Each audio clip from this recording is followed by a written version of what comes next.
Hi hello అండి. Happy friendship day అండి. మన కృష్ణుడు కుచేలుడు స్నేహం గురించి తెలుసుకుందాం. పరమాత్మ అనుగ్రహాన్ని పొందడానికి చూపించే నవవిధ భక్తులలో స్నేహభక్తి ఒకటి.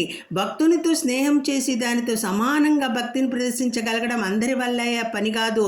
దీనిలో అద్భుత విజయం సాధించిన ఏకైక పౌరాణిక పురుషోత్తముడు కుచేలుడు. కృష్ణ కుచేల స్నేహం లోకానికి ఆదర్శం. స్నేహానికి పేద ధనిక భేదం లేదని ఈ కథ చాటుతున్నది. కృష్ణ కుచేలుడి స్నేహం ఎంత ప్రాణప్రదమో అంత పవిత్రం. అది విడదీయరానిది. వారి నడుమ స్వార్థానికి తావుండదు.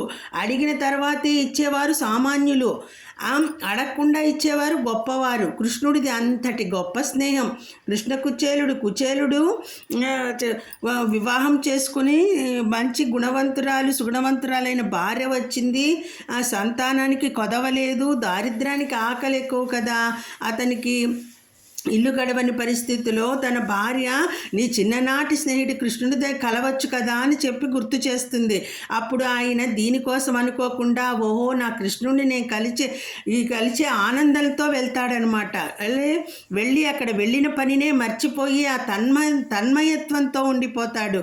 ఆ కృష్ణ భక్తికి తన్మయత్వంలో ఉండిపోతే అప్పుడు రుక్మిణీ సమేతుడైన కృష్ణుడు కుచేలుని కాళ్ళు కడిగి తల మీద నీళ్లు చల్లుకుంటారు ఇద్దరు ఆ దంపతులు.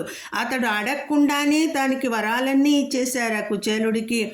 అతను ఇంటికి వెళ్ళగానే అతని పూరి గుడిసె స్థానంలో పెద్ద